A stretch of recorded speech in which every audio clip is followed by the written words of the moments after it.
Bonjour à David Bertocchi. Bonjour Sandro, Voilà, enchanté de te voir ou de te revoir pour en moi aussi, ligne. enchanté. Oui, et donc je vous remercie pour la participation à cette série de rencontres qu'on va faire sur Zoom, qu'on va enregistrer sur Zoom, qu'on va proposer au public de l'Institut culturel italien et qui permettra à notre public de connaître une série, un nombre d'artistes italiens qui sont basés à Paris. Donc voilà, je commence tout de suite avec les questions. Vu justement ce qui est la complexité de tes œuvres, qui sont d'un côté inclassables et polyvalentes parce qu'ils utilisent différents médias, je pensais que il y a une œuvre en particulier que un peu tous les publics pourraient atteindre assez facilement, et c'est Top 100 en français. Mhm. Et si tu veux un peu nous parler de ces projets qui est arrivé au huitième volet, au volume, au disque. Voilà. Oui, bon, Top 100, effectivement, c'est un projet c'est un peu un projet qui est transversal parmi ma pratique parce que ça fait quand même depuis 2003 que j'y travaille. Donc, c'est un projet, comme on appelle en anglais, ongoing. C'est quelque chose que peut-être j'arrêterai au 10, on va voir, parce que c'est quand même beaucoup, beaucoup de travail. Donc, ça consiste en une série des chansons que j'ai recueillis par rapport à des invitations que j'ai faites. Donc, chaque fois, à chaque volume, j'invite 100 personnes et avec à me donner une chanson, donc la chanson préférée. Donc, c'est vrai que c'est une question très compliquée, effectivement, mais j'essaie de leur dire que c'est quand même un choix précis, mais ça peut être la choix du jour, par exemple. Ça ne doit pas être la chanson préférée dans toute la vie, parce que ça, c'est un peu utopique, mais il y a des gens qui participent aussi avec ça. Euh, et l'idée, ça m'est arrivé en 2003, donc c'était par rapport à, à une série d'articles que j'ai commencé à voir de plus en plus sur les magazines d'art spécialisés, où il y avait de plus en plus des charts, des classifications. Donc, il y avait les meilleurs 100 artistes, les meilleurs 100 commissaires, les meilleurs 100 chorégraphes. Et donc, ça m'a donné envie de réagir. Et du coup, je me suis dit, bah, ça, si on commence comme ça va être la fin totale de la critique, quoi. Donc, parce qu'à la fin, pour moi, c'est important que dans l'art, il y a quand même au minimum des choix critiques. Et je pensais qu'à cette époque-là, on voyait de moins en moins de choix. Donc, il y avait une espèce de consensus qui arrivait. Et si les magazines commençaient à faire des compiles d'artistes, Oui. pour moi, c'était un peu l'extrême, quoi. Et donc, j'ai fait ma propre compile, du coup. Ma propre compilation, au début, j'invitais que des commissaires et des critiques d'art. Donc, c'était un peu pour réagir au fait qu'eux, c'est censé être les gens qui font des choix dans l'art. Et donc, je voulais les inviter à faire le choix la plus basique en absolu. Donc, c'est les chansons préférées. Donc, tout simplement. Et après, avec ces choix, j'ai fait une sculpture. La sculpture, on la voit à l'intérieur des posters que j'imprime pour chaque volume et c'est une sorte de kayak. Donc, peut-être Ah oui. je peux vous montrer ça, par exemple, c'est les posters volume 1 de 2003. Là, à l'intérieur, donc, dans les posters, il y a la liste des personnes qui ont participé et on voit ces kayaks. Mais les kayaks existent vraiment. Ça, c'est en reproduction 3D, mais les kayaks existent. On l'a montré au Palais Tokyo en 2005, par exemple, à Beaux-Arts à Bruxelles. Enfin, ça a tourné un peu comme comme une tournée de musique presque. C'est un peu plus Et haut que la forme d'un disque, non? exactement. Donc, j'allais le dire, les disques que j'avais à l'époque, j'ai même trouvé tous les vinyles pour tous les 100 morceaux que j'ai recueillis. Et sachant que les gens que j'avais invités, c'est un peu la crème de la crème des commissaires et curateurs internationaux, donc des Bourriot, Obrist, Massimiliano Gioni, enfin, c'était un peu Bonham, etc. Et donc, avec ces disques, je les ai collés. D'un côté, il y avait les 33, d'un côté, il y avait les 45 tours. Donc, ça faisait un véhicule un peu hybride et un peu qui était asymétrique. Donc, ça tournait qu'en ronde. Ça faisait comme des rondes comme ça. que j'aimais beaucoup cette idée des circularités qui est liée aussi au format des diffusions, par exemple, de l'information, les disques, les CD, etc. Donc, cette idée de circularité que j'aimais beaucoup. Et après aussi, pourquoi les kayaks? Parce que c'était un sorte de véhicule euh, où on est censé un peu, en italien on dit barcamenarsi, c'est-à-dire qu'on peut flotter et quand même résister aux intempéries, aux difficultés qui est supposé être les restes du monde. Enfin, dans ce sens, pour moi, c'était un peu le système de l'art. Voilà. Donc, c'est un peu... Et donc, avec ces kayaks, j'essayais de flotter un peu surtout et arriver à exister de quelque façon. Après, donc, avec Dana Foundation et Julian Setari, qui m'a beaucoup aidé sur ce projet, c'est-à-dire qu'eux, c'est les sponsors principaux de Top 100 depuis le Mhm. début.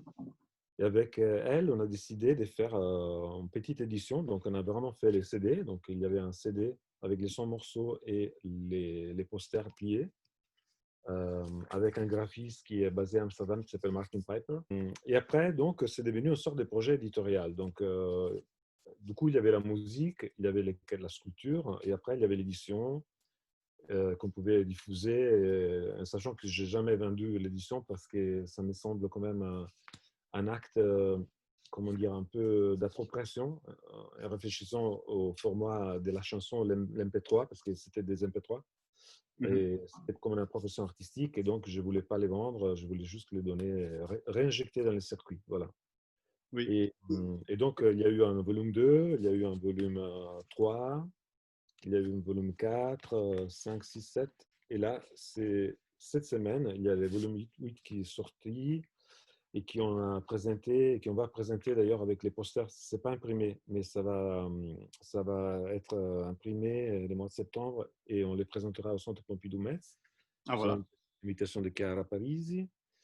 Et pour le moment, tous les projets est écoutable sur mon Spotify, sur le Spotify et Deezer des Centres Pompidou-Metz. Donc, si Oui. vous vous connectez euh, au Spotify, au Deezer des Centres Pompidou-Metz, vous allez écouter tous les compiles. Et après, il faut voir sur les sites du projet parce que c'est compliqué d'avoir un site où on a les noms des gens qui ont participé, qui ont choisi les chansons. Et après, écouter sur Spotify, mais c'est la seule façon de faire. Je ne peux pas mettre les noms des participants sur le Spotify. Voilà. La question suivante, c'est justement lié à tes projets qui ont une sorte de polyvalence Mm. et multidisciplinarité, si je peux utiliser ces mots. Oui, Et oui. donc, je voulais te demander quels sont les sens que tu veux solliciter chez ton public. Bah, tous. Enfin, c'est-à-dire que pour moi, l'idée, c'est avant tout que mon œuvre puisse, comment dire, parler en quelque façon. Enfin, c'est pas les bons mots, mais c'est quand même, enfin, disons, donner envie d'en savoir plus, donc de créer un intérêt, voilà. Et après, je me suis jamais posé vraiment la question quand je travaille sur mes œuvres par rapport à ça, quel sens on stimule, parce que, en gros, l'idée, c'est vraiment que ça soit une expérience. Pour moi, l'art, c'est à voir avec l'expérience. Et donc, l'expérience, ça peut arriver avec l'odeur, avec les sons, avec les tacts. Enfin, c'est très subjectif. Donc, je ne sais pas. Mais, mais j'espère quand même que ça interroge les gens et qu'ils puissent quand même avoir une forme d'expérience avec mon travail. C'est sûr. Qui Oui, peut être une expérience sensorielle, mais aussi peut-être conceptuelle. oui, exactement, oui, parce que Ouais. vous êtes beaucoup dans l'art conceptuel, évidemment. Oui. Quels sont vos projets actuels? Alors, les projets actuels sont liés bah, tout d'abord à Stop 100 parce qu'il y a quand même tellement Oui. de travail sur ça qui c'est quelque chose qui va se développer dans les prochains mois avec la présentation au Centre Pompidou, etc. Après, c'est un moment très particulier dans l'art, donc comme vous tous savez. Et donc, l'idée de faire des compiles, ça a quand même, comment dire, sollicité pas mal des sensibilités par rapport à des gens qui m'ont invité aussi à travailler, à collaborer sur des projets de musique au sonore en tout cas, euh, qui sont autres, mais en parallèle avec mes compiles. Donc, le prochain projet, c'est avec Artorama à Marseille. Donc, c'est un phare d'art contemporain, hein, qui est là depuis 13 éditions. Et, et donc, on va faire un jukebox. On a décidé de faire un jukebox. Comme ils ont dématérialisé la foire parce qu'elle ne pourra pas avoir lieu cette Oui. année par rapport à l'épidémie et tout, mais il y aura quand même quelque chose, et c'est une série de projets immatériels qui vont avoir lieu avec la participation des personnes qui sont à partir des galeries, des collectionneurs, des artistes, et qui sont impliqués dans la foire. Donc, il y a cette jukebox, ça s'appelle Artorama Jukebox, et c'est ma contribution, disons, pour cette édition. Et ça existera aussi sur Spotify, et ça fonctionne comme le principe des top 100, mais avec les personnes qui ont participé depuis les 13 éditions à Artorama. Donc, on a sollicité. Il faut imaginer que ça implique beaucoup d'emails, beaucoup d'appels, beaucoup de messages aux Oui. gens pour qu'ils nous envoient un morceau qui n'est pas les morceaux préférés. Ce n'est pas comme le principe des top 100, mais c'est un morceau qu'on a envie d'écouter dans une fête. Voilà, on a un peu posé cette consigne. Après, il y a un autre projet va avoir lieu à Bologne, au musée Mambo. Mhm. Et, hum, et Et les c'est musées d'art contemporain de Bologne. exactement. Et c'est organisé par. C'est une association des commissaires, Valentina Rossi, Marco Scotti, Elisabetta Modena, qui ont inventé une sorte de musée des œuvres qui ne sont pas réalisées. Ah, ok. Donc, il y aura une sorte d'expo, des projets qui ne sont pas réalisés. Donc, moi, je participe avec un projet non réalisé, mais il y a une maquette. En tout cas, ça s'appelle More Museum. Voilà.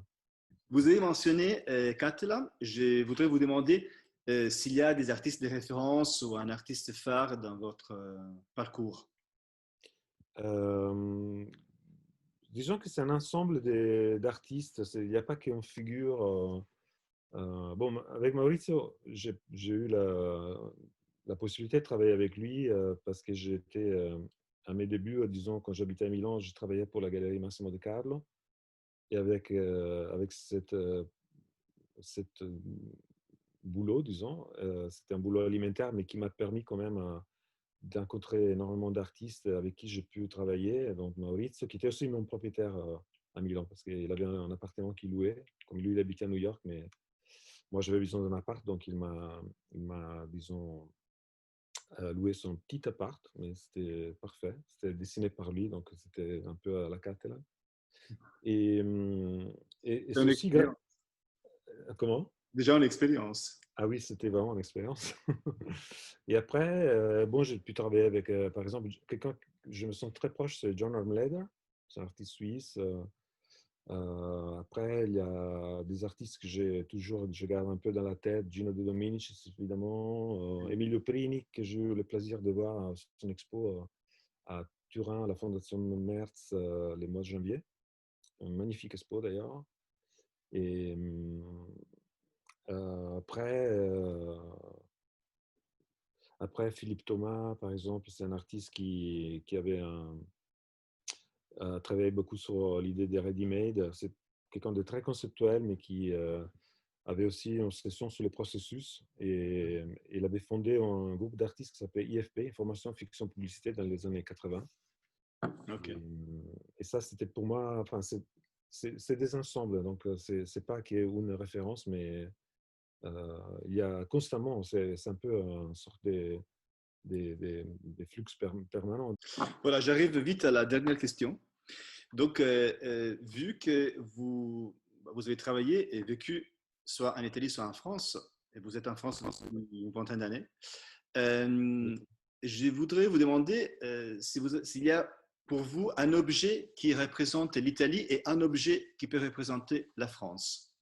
Ça peut être Ça, un peu c'est. comme dans les principes de la chanson, hein. Ça peut être Ouais. l'objet du moment, hein, pas forcément l'objet qui symbolise Ben, de façon... justement, si on pense à ces projets-là, je peux vous dire que je n'ai jamais participé étant quelqu'un qui choisit les chansons. Ouais, J'ai ouais. toujours voulu faire les choix aux autres. Donc, c'est un peu mon problème aussi de faire des choix. Donc, c'est compliqué. C'est vraiment une Et le question très choix compliquée. du vendredi, d'aujourd'hui au moins, à cette heure-là. Alors, ben, tout, vraiment comme un cliché, mais vraiment pas possible, mais c'est limite kitsch. Je vais vous dire, pour la France, c'est évidemment la Tour Eiffel. Ok. Parce que quand même, ça, c'est un symbole. Et d'ailleurs, je peux vous montrer ces petites versions en porte-clés. Et bah, voilà, pour moi, c'est quand même quelque chose d'extraordinaire et qui est là enfin, symboliser toute une époque, enfin, tout un pays, en gros, parce que c'est vraiment un symbole, c'est devenu un symbole. Et, euh, et alors, pour l'Italie, par contre, c'est vraiment plus difficile, je pense, parce que l'Italie est beaucoup moins, je pense, dans la représentation nationale, parce que l'Italie, c'est un ensemble des régions, toujours. Donc, je peux dire qu'il y a, pour moi, seulement quelque chose qui est vraiment connecté à l'Italie que je vois au niveau national, et c'est ça. C'est les lunettes de soleil. Parce que ça, ça, en France, par exemple, je pense qu'au début, quand je suis arrivé, j'étais le seul, peut-être l'hiver, à porter des lunettes de soleil. Mais en Italie, c'est normal, parce que il y a quand même toujours un peu de soleil. Donc, je trouve que c'est un objet qui représente bien les pays, en tout cas.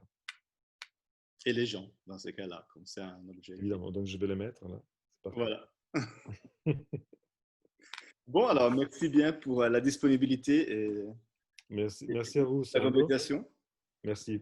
Euh, C'était un à te plaisir. voir à l'Institut culturel italien de Paris. Avec plaisir. Au Merci revoir. bien. Merci. Au Merci. revoir.